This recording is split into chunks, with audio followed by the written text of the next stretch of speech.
Why every... Welcome to another GameItAll.com Cuz. podcast. My name's Lucas Grimm. What's up? It's Pino 25. There was a weird, awkward silence. I had to say something very inappropriate. Okay, all right. Yeah, there is during the countdown to the live. There is always a awkward pause, but still, we are live with episode 68, filmed on April 1st. No April Fool's jokes for us this year.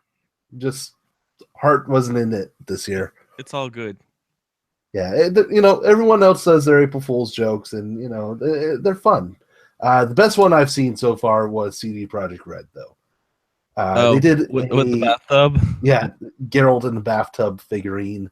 That is probably my favorite April Fool's joke that they've done, because I've seen so many people in the comments go, April Fool's joke or not, I want this. Like, actually make this. We will give you money. I also enjoyed the Bark System Works. Oh yes, that was great.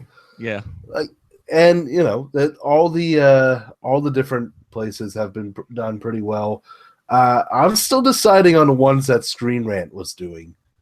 If you're familiar with ScreenRant.com, they released a couple of them that I'm not 100% sure if this is fake news or like April Fool's news, or if it is actually in production, which was the Venom movie, an R-rated Venom movie. We know that is real. That is real. But they said that they cast Zac Efron as Eddie Brock. I mean, I can see it. I don't want to see it, but sure. I can go with it. So if that's a possibility, it could be real. Other one was Matt Damon as Darkseid. This is where I started questioning them for the upcoming Justice League movie. Matt Damon as Darkseid, I just can't see it. But at the same time, I see that being something that Zack Snyder would also do. So I'm going to wait till they say, April Fool's, until I go and everything's, cool on that side. Yeah. Well, we'll see. We'll see if they keep talking about it. Yeah, I just don't trust news that would have came out today. That's my key thing. Yeah. So reviewers. I have a bone to pick. I have a fucking bone to pick. I actually just got back from watching the new Ghost in the Shell movie, the live action adaptation with Scarlett Johansson. I gotta say, as of my personal opinion, good movie. Like, it was. I'm a hardcore Ghost in the Shell fan. I fucking love that movie and anime 100%. I was going to go watch this movie whether the reviews were saying shit or, this is absolutely amazing. And the problem is with Ghost in the Shell, it's especially this live action adaptation, is it had a lot of barriers to crash through. There was the whitewashing controversy. It's just people really just bashing on it way before the movie even started, like before it got in production, because Scarlett Johansson is playing a Japanese character. I have to say, without spoiling the movie, there is more of a reason.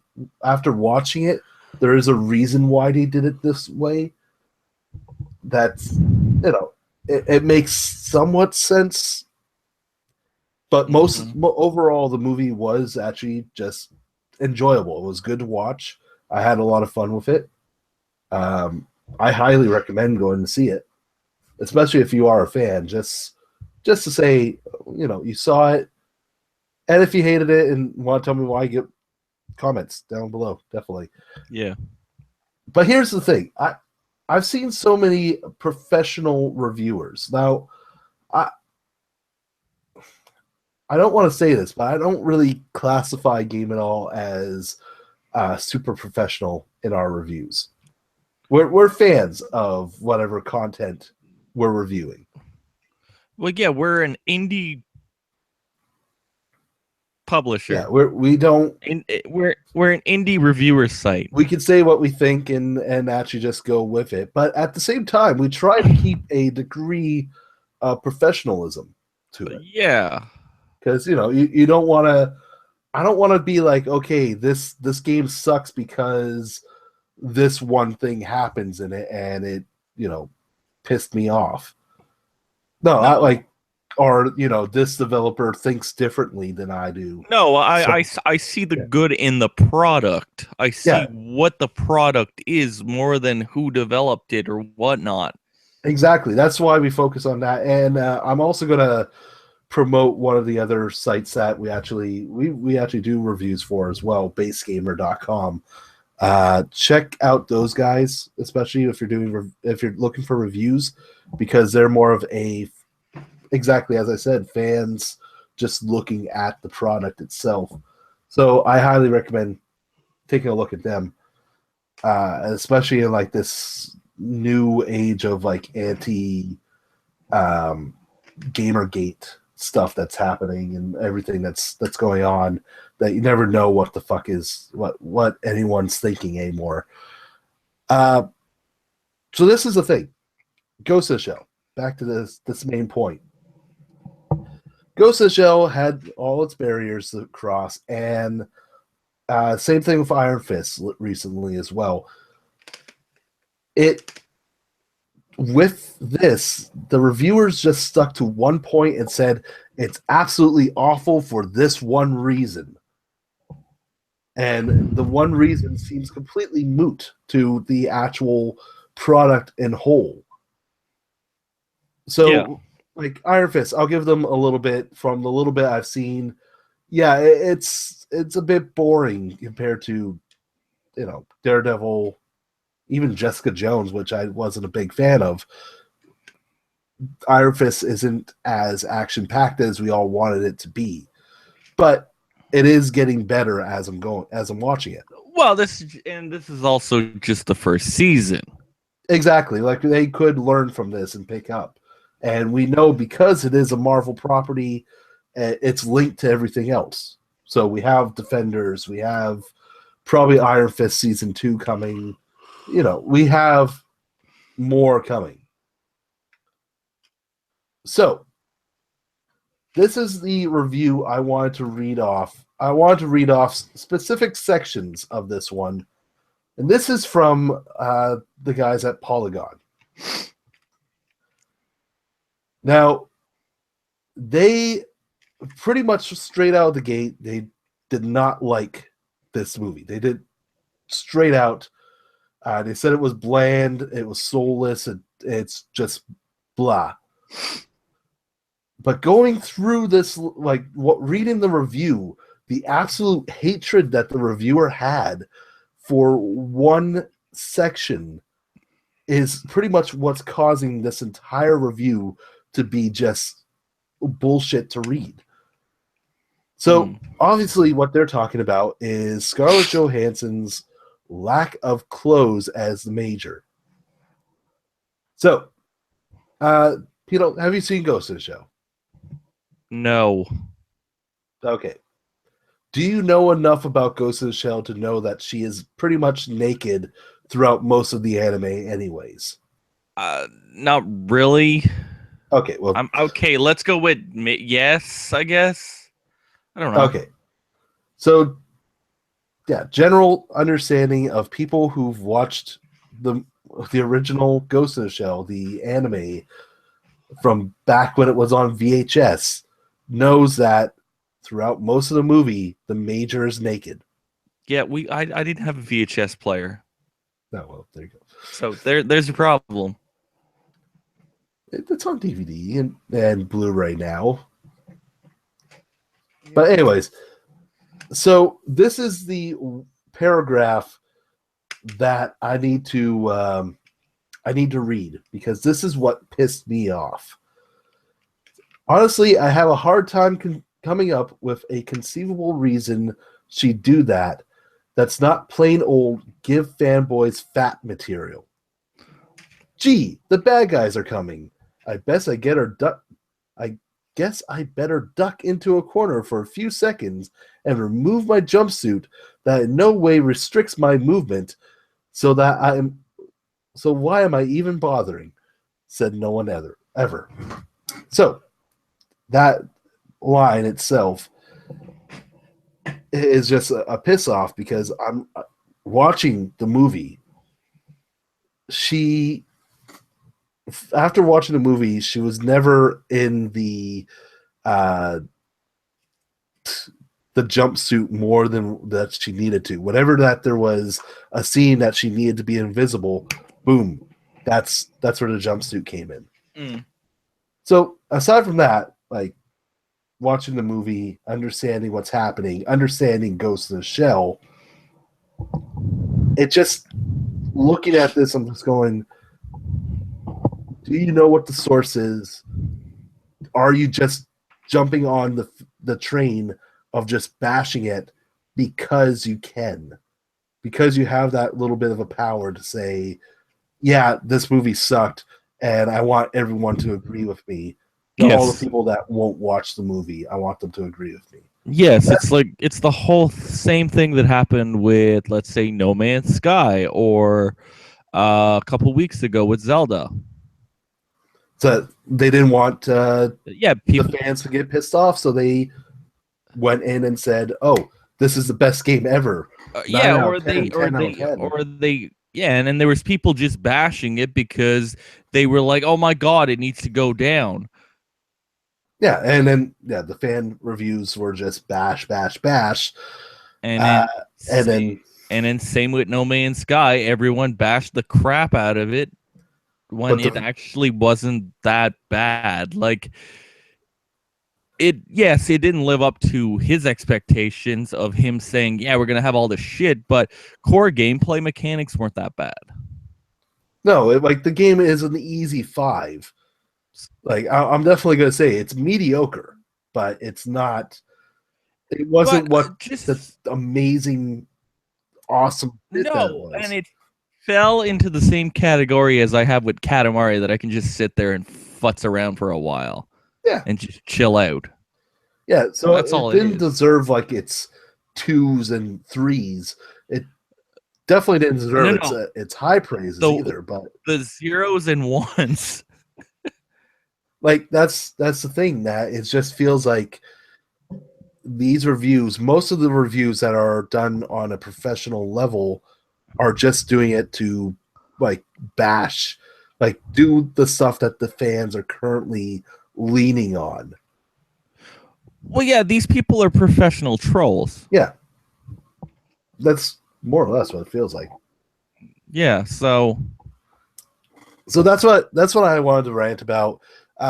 If you disagree with anyone, like I say this, if you disagree with a reviewer, check another source. If they keep saying it, there's possibly some truth to it. If it's a source that you know that you can relate to, you've read multiple of their reviews, they kind of think similar to what you think, then follow those people. Well, yeah, or if they have valid points of why a certain thing got a certain score, then that makes sense. Yeah, don't because with the whole Zelda thing, I actually agreed with Jim Sterling on the reason why he gave it the rating. Exactly. Because of the shrines and the weapons, I completely agreed with that. Exactly, 100%. So. So I'm going to say, just as a end off for this, Ghost in the Shell, highly recommend it for myself. Brandon will have a review sometime. I'm actually interested to see what his point is, because he's not a Ghost. He doesn't know Ghost in the Shell, so he's never watched the original anime. It's going to be interesting to see what he thinks of it.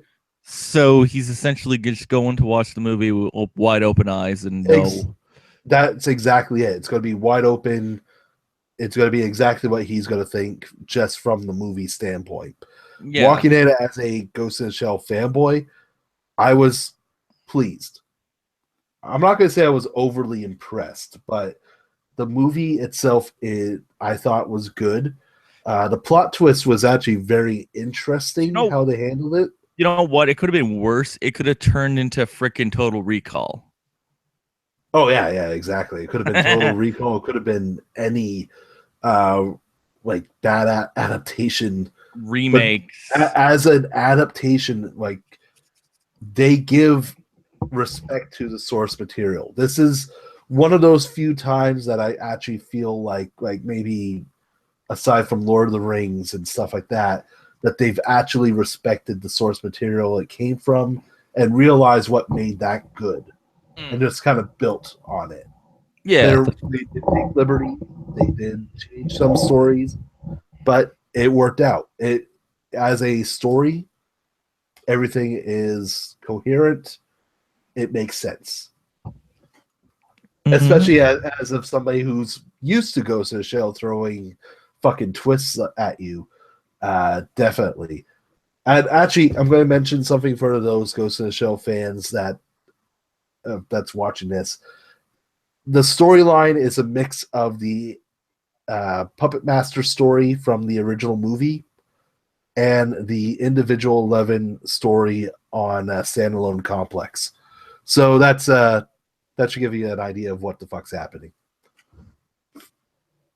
Without giving spoilers, of course. Okay.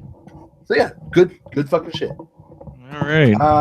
And the next thing I got to talk about, me giving other reviewers crap. I got to give myself a little bit of crap here. Because you suck. Because I suck. I suck. And you don't know what you're talking about. And the game was not broken. It just needed a patch. So, old-time hockey. And I want to continue with patches after this. Sure thing. So, old-time hockey, we put a review out for it this week. And as much as I liked the game, it had some major flaws, which end up giving it a 6.8 out of 10. Now, with that, most of the flaws I've listed in the review after I posted the review.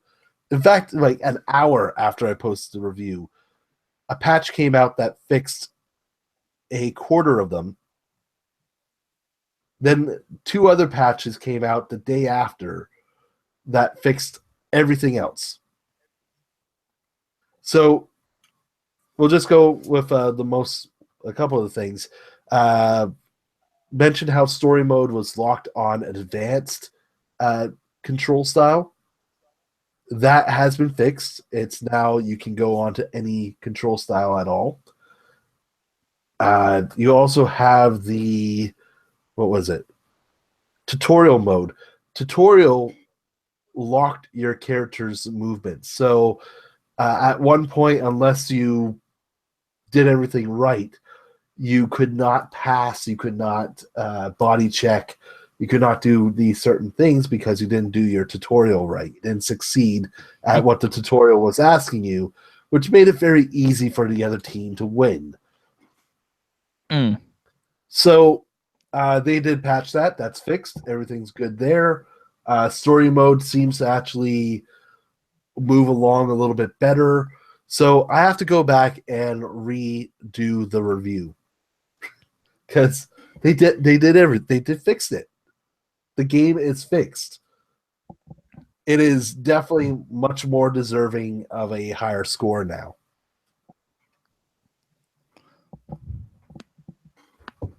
So yeah. That's my rant on the patches and the old-time hockey, which great game for $15. If you want an arcade hockey game, get it. It is absolutely awesome. So does it live up? Does it live up to the greatest arcade hockey game ever released? Hit the ice? No. Fucking Blades of Steel. I'm going to say it lives up to NHL 94. Okay. So it's no Blades of Steel. It's Blades of Steel has that certain place in everyone's heart that it's hard to live up to it. It was just so damn good. Just the fighting. Just the fucking side-scrolling fighting. With how ridiculous this game is and how just fun it is. It reminds So me it's of back on the Super Nintendo more than Blades of Steel. so it's like NBA Jam. Yeah, it's more closer to that than it is Blades of Steel. But it's if you were a fan of NHL '94 back on Super Nintendo or Genesis, old time hockey is absolutely amazing. Yeah. So Okay. it's highly recommended. Cool. Cool. Okay, so you had something about patches? Oh, so yeah, patches. You can try to throw as many. A developer can try to throw as many patches as they really want towards a game, and most developers do that. They keep patching it to fix it. Yeah. So Mafia 3, they're still working at it. It's still not there. They still have not been able to fix reflections and mirrors. It's been over 6 months. Yeah. Like reflections and mirrors. Like when I played Prey, the original Prey that came out in 2006 had reflection in mirrors. Like, come on. And like there's still clipping and a bunch of other issues with the game. And it's like, holy shit. But don't get me wrong, the story was actually pretty decent. Yeah, could have been better. Makes sense. Makes sense. Well, it was the thing was it wasn't developed by the original people that did 1 and 2. No, it was That was the Hangar problem. 13. Yeah, it's 2K's smaller new studio, and this was their first game. So, As the first game, fucking awesome job. but they had some senior developers working at the studio. So, I don't know. Oh, it was done really well. I thought pretty good. But yeah, it did have its problems. It had tons of issues, and also like the story mission mechanics were kind of weak. Like the story missions, it felt kind of weak compared to 2 and 1. Yeah, I can see that. Because it was very repetitive. But like story itself was really well done, and the whole voice acting and all the music was amazing. Oh, 100%, yeah. And how musical, like people that were on the radio also were involved with the game was really well done. That is true. Because that Remy, whatever his name is, you get to get rid of him. Same as Uncle Lou, you get to get rid of him also. So yeah, but no, it's good. And I finished the game today, so it was pretty awesome. So let's talk about the big news this week. The big What's going? reveal. We've after months of rumors and speculation and pretty much the developer telling us but not giving us any notice and stuff like that. They just dropped it this past week. Yeah. Destiny 2 official, and it's coming out September 8th this year. Yeah, it's weird. It's weird that they officially announced it and they also gave the date right away. Yeah, that was cool. That was good on them, actually. I loved the trailer, by the way. The trailer was great. Definitely gave us more of a comedic sense to the game than what's actually there. And that's mainly because of Nathan Fillion. Every trailer needs more Nathan Fillion. We'll just say that right now. Because it's Nathan Fillion. But come on. So what do we know about the game so far? Last City is gone. The new Cabal-styled enemies called the Red Legion has destroyed everything, including your loot. So that's the reason why you won't be able to carry anything over. So that sucks. And we also have the game coming out for PS4, Xbox One, and for the first time, PC. Yeah. So Bungie and Activision are just going all out with this one. Should be very, very interesting.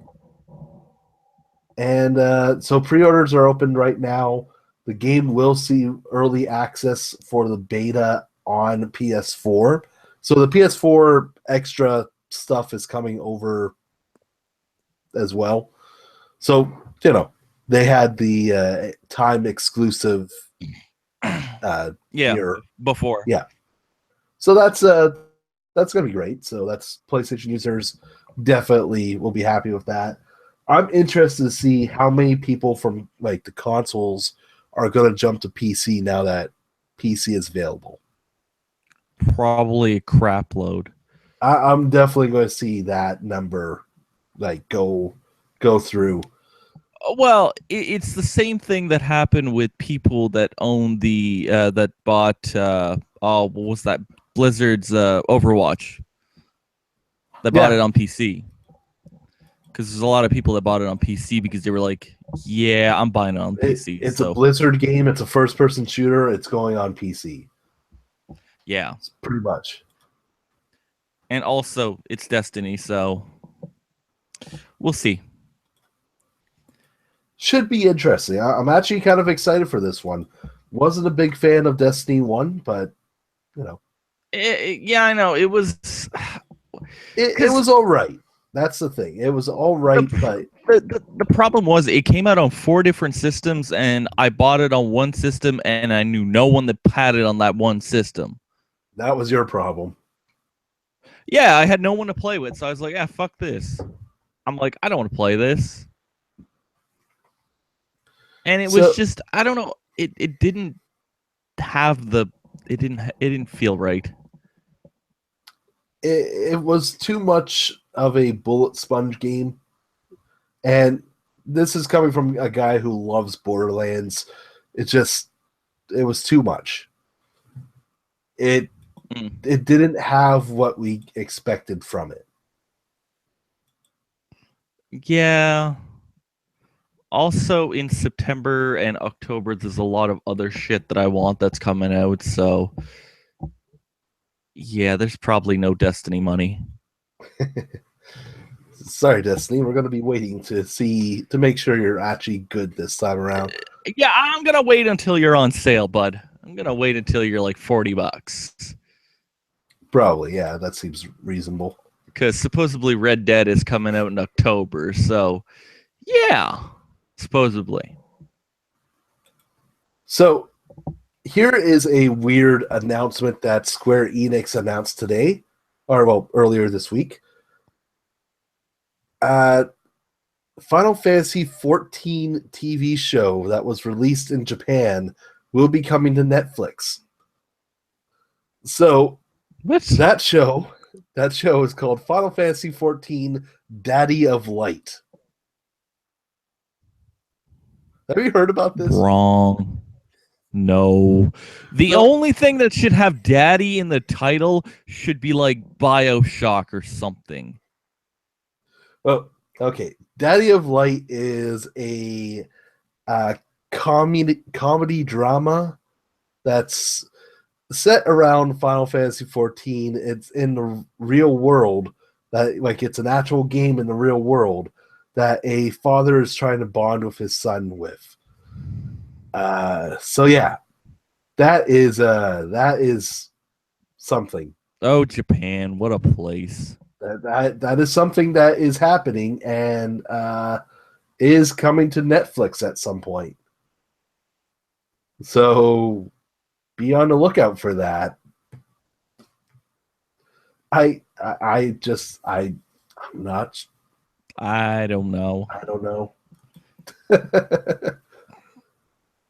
Good on them. It's one of those things that's like, what?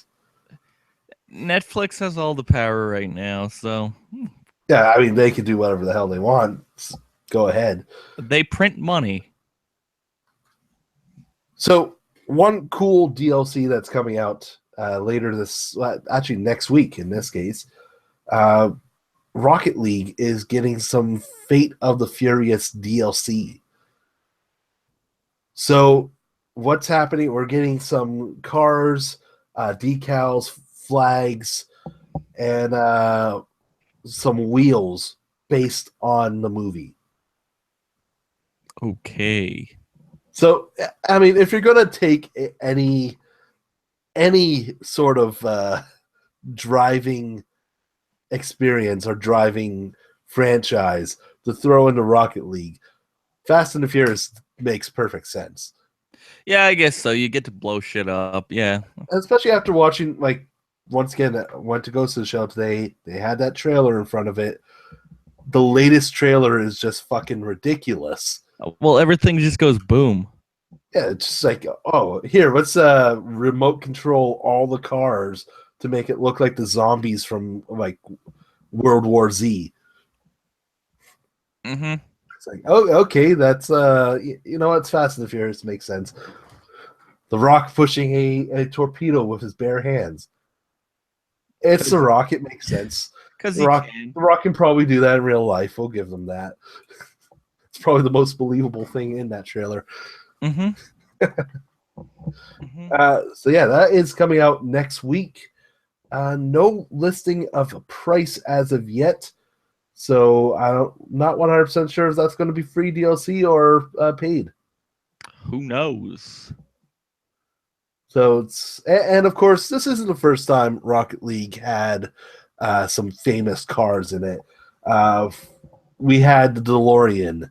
Also, when Batman v Superman came out, the Batmobile came out as well.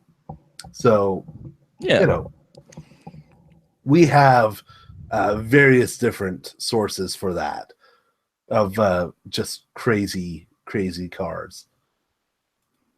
Mm-hmm. So, I know you're excited for next week. Yeah. Tuesday's very important. It's been 8 years coming, bud. 8 years. And we're finally getting our hands on Persona 5. And they've completely skipped a whole generation also. Yeah, that too. They skipped a whole generation, releasing some spin-offs, of course, because, you know, we had well, spin-offs and remakes. Yeah, pretty much. Multiple remakes. So, I bought them all. So Persona 5 finally comes out this Tuesday, and let's talk about reviews. I know we shit on reviewers earlier, but let's talk about reviews for Persona 5. It's doing pretty good. It's doing near damn well perfect. Yeah, Famitsu gave it a 39. Which, you know, 39 out of their list is 40. Yeah, they were off, but one of the reviewers gave it a 9. Their other 3 reviewers gave them all perfect scores. And everywhere I'm seeing is damn well near perfect. If it's not 9, if it's not 8 or 9, it's a damn 10. Yeah, so, like and on Metacritic right now, they got a 94. So yeah, that is pretty damn good. Yeah. So we're really excited for this. We didn't get a review copy, sadly. Whatever, I already paid for mine. It's just at the store. Yes, same here. We've paid for. I paid for mine. It's coming through Amazon. I got Prime just for that game to make sure it came out Tuesday. Now, a couple things that Atlas has done since the reviews have come out, they've listed out a full list of DLC ranging about halfway through the year in. They're actually awesome costume DLCs. And one of the cool things with DLC that I'm seeing here, there is classic personas added in. So, fuck, I can never remember their names. The Thanos one is coming out, I think, sometime next month. I don't know. I quickly looked at the list, but I didn't.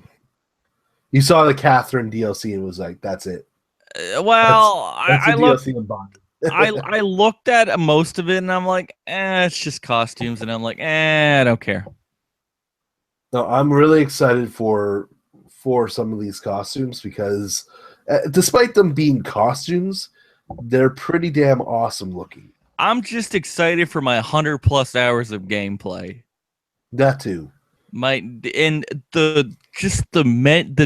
pop-up art style menus that they have in the game looks amazing. And just, yeah. Just the game in general, and I'm excited for my new bag. So aside from that, we do know there's going to be some free DLC, including free swimwear DLC.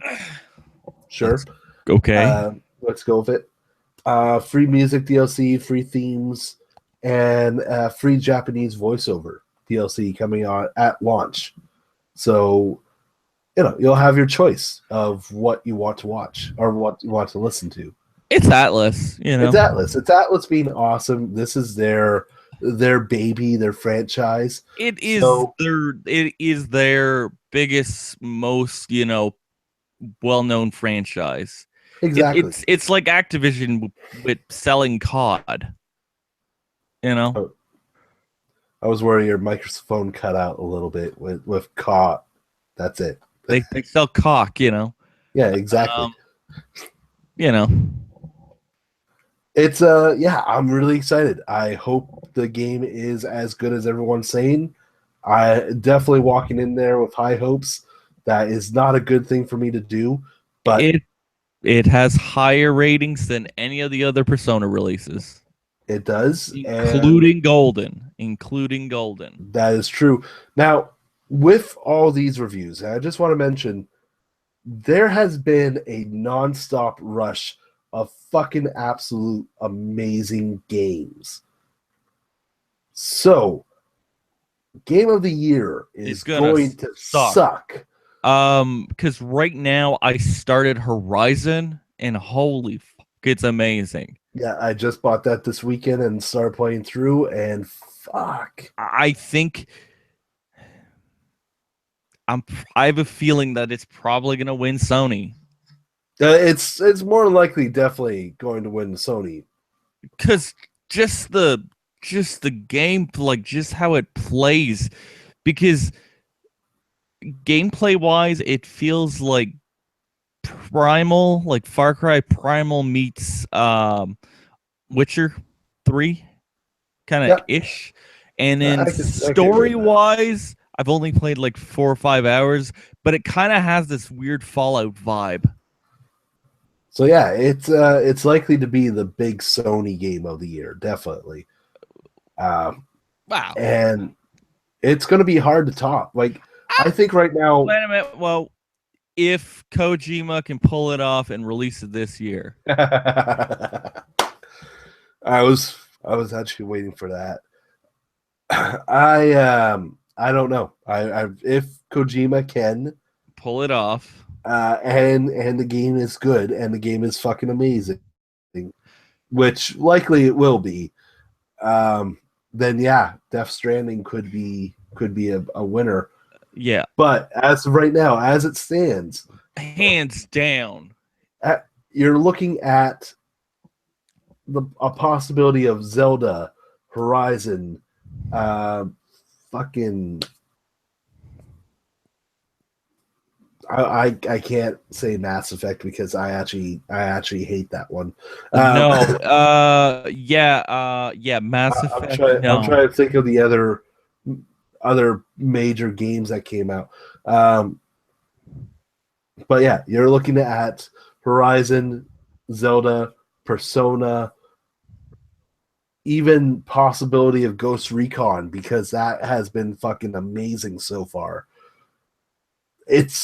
There's a lot that could actually be top contender of the year, or at least win one award walking out of this. We know that it's one of those 4 are likely to walk away with something. Yeah, and then we also have stuff like Prey that's coming out in May. We don't know how that's going to go. April is slowing down slightly because we have Persona and that's about it. Yeah, it's going to be pretty quiet because other than that, there's Lego City coming out and Bulletstorm, which are 2 re-releases, and there's Ukulele at some point. Oh, we have Outlast 2, and Guardians of the Galaxy is coming out. Forget about that. Yeah. Excuse me. And after that, there's not much. There's Dawn of War 3. Oh yeah, and then there's Fuck, I was wrong. I was Shadow wrong. of I'm War. looking at the list here, and yeah, I was wrong. So, actually, let's go through the games of the week. So, starting for April 4th, we have Tuesday, April 4th. There's nothing on Monday. There's nothing Monday. That's shitty. So Tuesday, April 4th, we have Drawn to Death, Parappa the Rapper Remastered, Persona 5, and Lego City Undercover.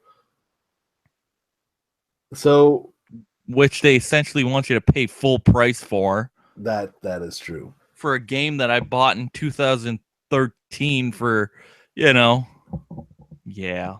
And then on the 7th, we have Bulletstorm Full Clip Edition. Yeah. Which features Duke Nukem. So that is definitely something to look forward to. Let's see if there was anything else that was missing. And all the cactus nut shots you could ever want. That's the best part about that game. That game was absolutely amazing. Oh my god, just the sliding mechanics and the fucking whip. Oh, it was great. And that is pretty much it for that week. So I'm excited. Drawn to Death looks absolutely amazing. Plus, it is one of the free games for PS Plus this week or this month. Mm-hmm. And I mean, it's David Jaffe arena shooter. What? How can you go wrong? Well, yeah. I mean, there's a possibility we can go wrong, but David Jaffe arena shooter. It's David Jaffe going batshit insane, taking what they made great about Twisted Metal. Well, yeah, and giving you guns. And giving you more crazy guns. Yeah, because you're not driving this time around. Exactly. Well, it's a mixture of Twisted Metal and, God of War. Yeah, I'll give that. Yeah. It's all sorts of crazy. Okay, and I think that's everything we have for this podcast this week. I'm just trying to see if there's anything else that we may have missed that would be super important to cover. Oh, Injustice 2, real quick. New trailer showed off Bane, Captain Cold, and a very fucking awesome Scarecrow, voiced by Freddy Krueger himself. So definitely super fucking excited for that. That's the best part. It's just the VO. It's Scarecrow. It's Freddy Krueger in DC, which is what Scarecrow is anyways. So yeah. And that's everything I wanted to cover on this podcast. Uh-huh. You got anything? No, that's it. That's it. I'm just excited for Tuesday. Yes. That's it. I'm so excited for Tuesday. Now that I got my first movie, my personal first time out to the theater in a long time, I'm now looking forward to Tuesday. Yeah. For my 100+ hours of gameplay, yeah. But you will not be able to stream, by the way. We forgot to mention that. I don't care. I'm getting to play the damn game. I don't fucking care. There is no caring. I want the game, and that's it. Just want the game. Don't care about anything else. Yeah. It's as long as I get my game, I'm cool. As long as I get my game, put it in the machine, we're good to go. Awesome. That's it. All right then. For GameItAll.com, I'm Lucas Grimm. Hey, it's Pino25. And if you like this podcast, be sure to hit the like and subscribe button down below. Take a look at the videos here and our subscribe button there. And we'll see you guys next time. Here, there, and all around. Here, there, everywhere. Oh, yeah.